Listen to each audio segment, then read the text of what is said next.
नगे च सुरेन्द्रे च कौशिके पाद संस्पृशि निर्विशेष मनस्काय श्री वीरस्वामिने नमः। आरहत वाङ्मय में कहा गया है, निद्दम चन बहुमन्निज्जा संपहासम विवज्जये मिहो कहा हिम नरमे सज्जायम्मि रओसया। हमारे जीवन में ज्ञान का बहुत महत्व है।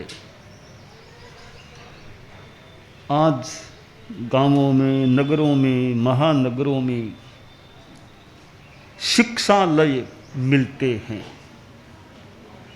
कहीं प्राथमिक शाला है, प्राइमरी स्कूल, कहीं ऊपर की स्कूल्स हैं, कहीं कॉलेज हैं, कहीं डिम्ड टू बी यूनिवर्सिटी, कहीं यूनिवर्सिटी, कहीं और किसी नाम से कोई ट्रेनिंग के संस्थान हो सकते हैं। यानी ये संस्थान ज्ञान प्रदान के माध्यम हैं। कितने विद्यार्थी ज्ञान का आदान करते हैं और कितने शिक्षक प्रोफेसर वो ज्ञान को प्रदान करते हैं। शास्त्र में कहा गया, सज्जायम्मि रओसया, सदा स्वाध्याय में रत रहो। अब सदा का तात्पर्य क्या होना? आखिर भोजन तो करना होगा ना, थोड़ा खाना का टाइम तो खाना ही खाना होगा, थोड़ा लेटना भी होगा। तो सया का मतलब रोज स्वाध्याय करो, मान लो रोज करो, जितना वो टाइम का हिसाब हो रोज स्वाध्याय करो। ऐसा नहीं आज कर लिया फिर छोड़ दिया, यथासंभव रोज स्वाध्याय करें। और स्वाध्याय की वो भावना रहे। ज्ञान एक पवित्र तत्व है। ज्ञान दो प्रकार के हो सकते हैं, एक अध्यात्म विद्या का ज्ञान, दूसरा लौकिक विद्या का ज्ञान। भूगोल, खगोल, विज्ञान, सामाजिक ज्ञान, मैथ्स, हिंदी, संस्कृत, अंग्रेजी, ये विषयों के और भाषाओं के जो अध्ययन हैं, ज्ञान हैं, उनको हम एक लौकिक विद्या के अंतर्गत मान लें। और अध्यात्म विद्या का ज्ञान, धर्म ग्रंथों का ज्ञान, जैसे आगम हैं, त्रिपिटक हैं, श्रीमद् भगवत गीता आदि आदि धार्मिक ग्रंथ हैं और अच्छी शिक्षाएं हैं, संस्कारों की शिक्षा है। इन सब चीज़ों को हम मोटा मोटी अध्यात्म विद्या के विभाग में मान लें। ज्ञान दोनों ही उपयोगी हैं। लौकिक विद्या का ज्ञान भी अपेक्षित है, तो अध्यात्म विद्या का ज्ञान भी आवश्यक है। ज्ञान में आगे बढ़ना है तो आदमी अपने अज्ञान को भी पहचानने का प्रयास करे कि मेरे में अज्ञान भी है। अगर है तो अज्ञान है, अपने आप को ज्ञानी पंडित मानने लग गया। पंडित है तो नहीं, पर पंडित मानता है कि मैं हूँ पंडित है नहीं, पढ़ा लिखा ज़्यादा नहीं, मैं हमें पंडित पंडित। तो पंडितम मन्यः, पंडित मानी, अपने आप को पंडित मानने वाले। तो अपने अज्ञान जो वास्तव में है उसका एहसास करना भी अच्छी बात है। एक देवी ने किसी गांव में घोषणा कर दी कि अमुक आदमी गांव का सबसे बड़ा ज्ञानी पुरुष है। तो कहते हैं कई देवी माताएं ऐसे मुंह अमुक तिथि में अमुक दिन वो बोलती है, किसी के मुंह बोलती है, बताती, ऐसी कुछ कुछ बातें आती होंगी। तो वो गांव में कोई देवी का मंदिर था और किसी वो आदमी के मुंह से अमुक तिथि में वो कहते हैं कि वो देवी बोलती है। तो एक दिन किसी ने पूछ लिया कि जगदम्बे हमारे गांव में सबसे बड़ा ज्ञानी पुरुष कौन है? तो माता जी जो देवी जो जैसा कि ये मुंह बोलती है अमुक आदमी, तो उसने वो एक नाम बता दिया भी वो आदमी आपके गांव का सबसे बड़ा ज्ञानी पुरुष है। तो वो माता जी के वहाँ से लोग गए और उस आदमी के घर में कहा सा बधाई है भी किस चीज़ की बधाई दे रहे हो कि आप हमारे गांव के सबसे बड़े ज्ञानी पुरुष हैं। भी किसने कहा? सा वो मंदिर में जहाँ वो आज तिथि थी माता जी की, वो आदमी में कहते हैं वो आती है माता जी, तो उन्होंने किसी के पूछने पर कहा है कि अमुक आदमी सबसे आपका नाम लिया कि सबसे बड़ा ज्ञानी तो वो है, तो हम तो आपको बधाई दे रहे हैं। वो बोला जी मेरे में तो अज्ञान है, मेरे में तो अज्ञान मुझे दिख रहा है, अज्ञान भी दिख रहा है, अनुभव हो रहा है। वापिस पूछो माँ कि मैं तो कह रहा हूँ अज्ञान। वो लोग दौड़े वापिस, तब तक वो आदमी वहीं था जो जिसके मुंह वो कहते थे देवी बोलती है। तो लोग गए सा कि हम आपने जो नाम लिया हम उसको बधाई देने गए कि आप सबसे बड़े ज्ञानी हैं। वो तो कह रहे मेरे में तो अज्ञान भी है। तो उसकी बात सही है कि आपकी बात सही क्या माने, वो तो अपने आप को अज्ञान भी बता रहे अपने आप में। तो वापिस वो कहते हैं वो देवी बोली कि उसको बोल दो कि सबसे बड़ा ज्ञानी पुरुष वही है जो अपने अज्ञान को पहचान ले, वो सबसे बड़ा ज्ञानी है। अज्ञान को पहचान लिया वो बड़ा ज्ञानी पुरुष हो गया, या सबसे बड़ा। इसलिए सबसे बड़ा ज्ञानी पुरुष वही है, उसमें ज्ञान भी है, उसने अपने अज्ञान को भी पहचान लिया, इसलिए सबसे बड़ा ज्ञानी है। दुनिया में विद्वान लोग मिल सकते हैं, संतों में भी कई ज्ञानी संत मिल सकते हैं, आप गृहस्थों में भी अपने अपने विषय के कई अच्छे वेत्ता, कोई ज्योतिष के वेत्ता हैं, ये कानून विधि शास्त्र के अच्छे वेत्ता हैं, कोई चिकित्सा शास्त्र के अच्छे ज्ञाता हैं, और भी कोई भूगोल खगोल गणित, कोई संस्कृत के पंडित हैं, कोई अंग्रेजी के अच्छे विद्वान हैं, कईयों का हिंदी साहित्य पर हिंदी व्याकरण पर अधिकार है, कई संस्कृत व्याकरण के ज्ञाता, यानी अलग अलग आप गृहस्थों में भी विशेषज्ञ आदमी मिल सकते हैं। अब डॉक्टर्स में एकदम अमुक विषय के विशेष स्पेशलिस्ट डॉक्टर मिल सकते, कोई आँख का, कोई हार्ट का, दांत का, दांत में भी अमुक कार्य का यह विशेष दक्ष है, अलग अलग स्पेशलिस्ट हो सकते हैं। तो अपने अज्ञान का यथार्थ एहसास हो जाना और अज्ञान को दूर करने का प्रयास करना, यह ज्ञान के क्षेत्र में बढ़ने का एक उपाय हो सकता। केवल ज्ञान हो जाए फिर तो अज्ञान रहता नहीं, ज्ञानावरणीय कर्म सर्वथा क्षीण हो जाएगा, फिर तो अज्ञान बिल्कुल भी नहीं रहेगा। ज्ञान ही ज्ञान, ज्ञान का अपार ज्ञान हो जाएगा। ज्ञान है वो ज्ञानावरणीय कर्म के क्षयोपशम या क्षय से होता है ज्ञान। एक थोड़ी आश्चर्य की बात है जैनिज्म की, अज्ञान को भी क्षयोपशम जन्य कहा गया है। मति अज्ञान, श्रुत अज्ञान, विभंग अज्ञान, ये तीन अज्ञान जो 25 बोल में उपयोग 12 में आते हैं, 9वां बोल उपयोग 12, उसमें 5 ज्ञान, 3 अज्ञान और 4 दर्शन हैं। तो यहाँ जो ये 3 अज्ञान हैं, मति श्रुत विभंग, ये 3 अज्ञान भी आत्मा की उज्ज्वलता से मिलने वाले हैं, क्षयोपशम भाव हैं। अज्ञान 2 प्रकार का होता है। तत्वज्ञान की दृष्टि से हमारे उपासक जो बैठे हैं, अज्ञान 2 प्रकार का होता है। एक ज्ञानावरणीय के उदय से होने वाला अज्ञान और दूसरा ज्ञानावरणीय के क्षयोपशम या क्षय से यानी क्षयोपशम से होने वाला अज्ञान। तो मत्ती अज्ञान, श्रुत अज्ञान, विभंग अज्ञान है, यह ज्ञानावरणीय के उदय वाला अज्ञान नहीं है। ये तीनों अज्ञान ज्ञानावरणीय कर्म के क्षयोपशम से मिलने वाले अज्ञान हैं, उज्ज्वलता से मिलने वाले अज्ञान। अज्ञान क्यों कहा? ये ज्ञान के अभाव के वाचक नहीं है।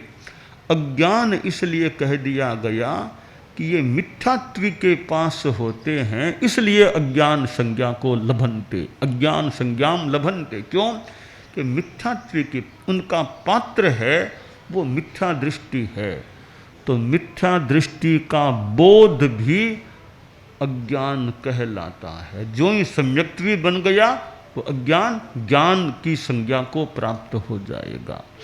तो एक अज्ञान है ज्ञानावरणीय कर्म के क्षयोपशम से मिलने वाला मति श्रुत विभंग अज्ञान। वह ज्ञान का अभाव नहीं है, मिथ्यात्व का अवबोध होने के कारण उसकी अज्ञान संज्ञा है। दूसरा अज्ञान है ज्ञानावरणीय कर्म का उदय, उससे होने वाला ज्ञान का अभाव, वो अज्ञान।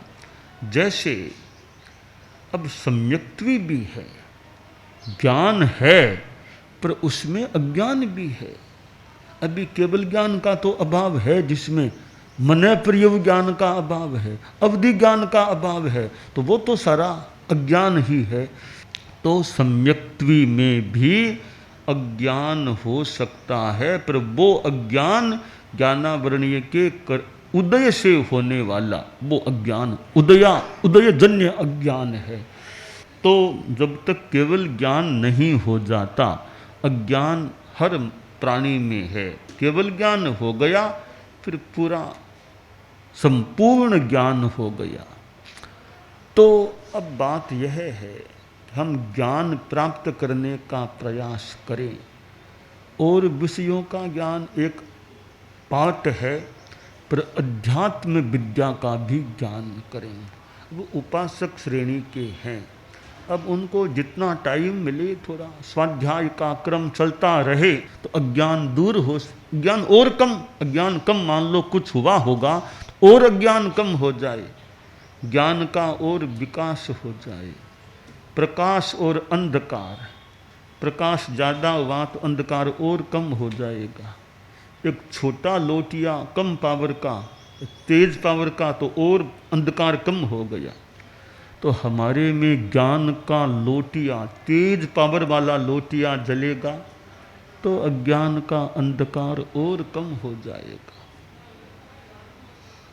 उस अज्ञान को कम करने के लिए सज्जायम्य रहो सया, सदा स्वाध्याय में रत रहो, और ग्राहक बुद्धि से, समीक्षात्मक बुद्धि से हम पढ़ने का, बांचने का, स्वाध्याय का प्रयास करें तो ज्ञान और ज़्यादा क्लियर हो सकता है। कि जिज्ञासा हो, तर्क हो, प्रश्न हो तो ज्ञान ज़्यादा क्लियर हो सकता है। एक तो बस सुनते रहे, ठीक है, अच्छा है। अगर हमारे में तार्किक क्षमता है तो हम समझ में आ गया तब तो ठीक है, वरना तर्क और प्रश्न करें तो ज्ञान और ज़्यादा खुल सकेगा। बाकी प्रतिभा अच्छी है तो आदमी बहुत जल्दी तत्व को पकड़ सकता है। आचार्य भिक्षु का भी 9 पदार्थ पर चौपाई और कितना साहित्य है।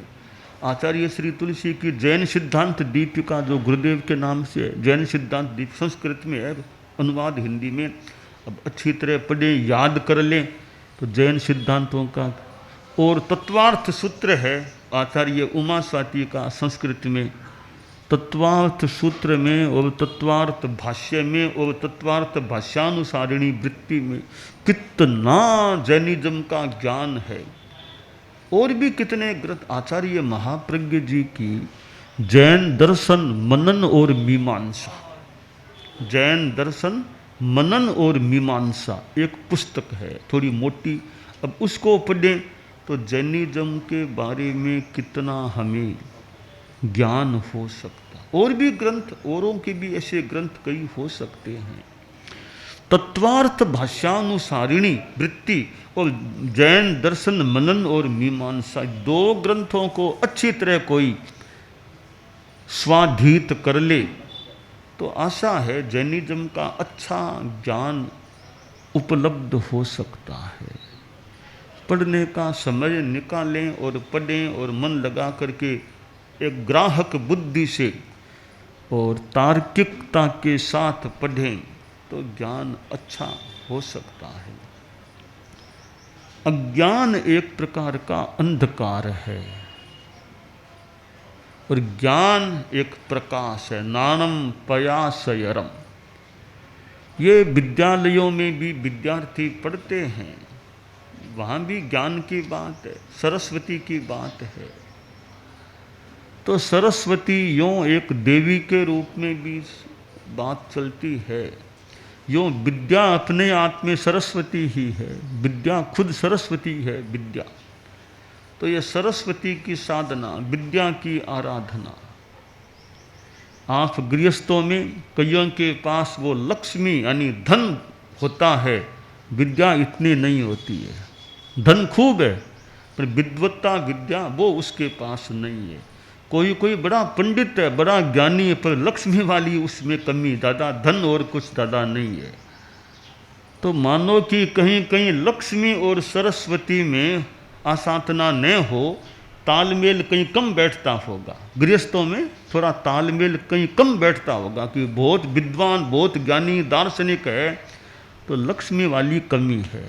बहुत धनाढ्य है तो विद्वत्ता वाली फिर ज़्यादा नहीं है उसमें। तो लक्ष्मी और सरस्वती में सामंजस्य या दोनों में मिलाप आसाधना न हो, गृहस्थों में कईयों में संभवतः कम होता होगा। और कहीं कहीं दोनों का हो जाए, लक्ष्मी भी खूब है, सरस ऐसे कोई कोई आदमी मिल जाए, खूब धनाढ्य, खूब विद्वत्ता भी है। तो खैर धन की बात वो आप गृहस्थों के संदर्भ में तो ज़्यादा उपयोगी गारहस्थ्य की दृष्टि से हो सकती है कि साधु जो अकिंचन है उसका धन तो ज्ञान धन है, साधना धन है। साधु के पास रुपया पैसा वाला धन क्या, वो तो हमारी जो जैन संस्कृति वाली साधना है उसमें रुपया पैसा तो छोड़ने की चीज़ है, अग्रहणीय चीज़ है। साधु का धन क्या, निर्ग्रंथो भिक्षु रस्य स्वम तपो योग समादय है। निर्ग्रंथ है, भिक्षु है, इसका धन क्या है, तपस्या इसका धन है। हम सिद्ध योगी आचार्य श्री महाप्रज्ञ से प्रेक्षा ध्यान का एक प्रयोग करें। आपको एक प्रयोग कराया जा रहे हैं श्वास प्रेक्षा का। 5 सेकंड में श्वास लेना है, 5 सेकंड भीतर रोकना है और 5 सेकंड रेचन करना है और 5 सेकंड बाहर रोकना है। इस प्रकार 20 सेकंड में एक श्वास। सावधान रहे, श्वास भरे, भीतर रोके, रेचन करे, बाहर रोके। श्वास भरे, भीतर रोके, रेचन करे, बाहर रोके। श्वास भरे, भीतर रोके, रेचन करे, बाहर रोके। श्वास भरे, भीतर रोके, रेचन करे, बाहर रोके। श्वास भरे, भीतर रोके, रेचन करे, बाहर रोके। श्वास भरे, भीतर रोके, रेचन करे, बाहर रोके।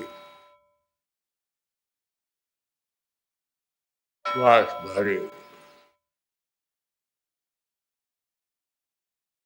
प्रयोग संपन्न। तो ये ध्यान के बहुत छोटे प्रयोग कराए हैं और इनका स्वयं बार बार अभ्यास करें तो एक अच्छा अभ्यास हो सकता है। ओम आत्मा।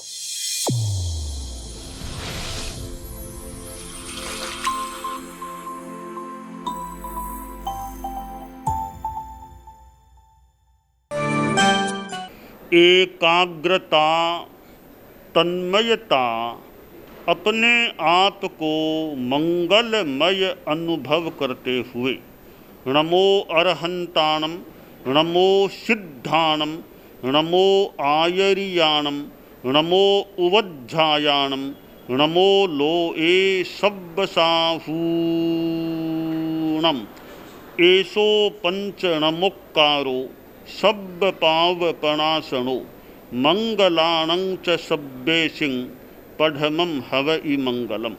चत्तारि मंगलम, अरहंता मंगलम, सिद्धा मंगलम, साहू मंगलम, केवलिपन्नत्तो धम्मो मंगलम। चत्तारि लोगुत्तमा, अरहंता लोगुत्तमा, सिद्धा लोगुत्तमा, साहू लोगुत्तमा, केवलिपन्नत्तो धम्मो लोगुत्तमो।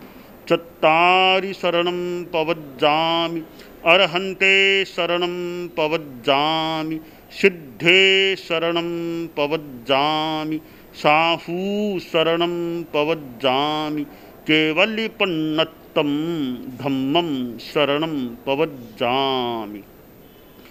धम्मो मंगलमुक्किट्ठम्, अहिंसा संजमो तवो, देवावितं नमंसन्ति जस्य धम्मे सयामणो। च इत्ता भारहं वासं चक्रवट्टिमहिद्धियो, सन्ति सन्ति करे लोए पत्तो गइमणुत्तरम्। देव दानव गंधर्वा जख रक्षस किन्नरा, बंभयारिं नमंसन्ति दुक्करं जे करन्ति तम्। मंगलं भगवान् वीरो, मंगलं गौतमो गणी, मंगलं स्थूलभद्राद्यः जैनधर्मोऽस्तु मंगलम्। मंगलं मतिमान् भिक्षुः, मंगलं भारमल्लकः, मंगलं रायचन्द्राद्या, मंगलं तुलसी गुरुः, महाप्रज्ञोऽस्तु मंगलम्। तेरा पंथोऽस्तु मंगलम्। विघ्नहरण मंगलकरण, स्वामी भिक्षुनो नाम, गुण ओळख समरण किया, सर अचिंत्या काम।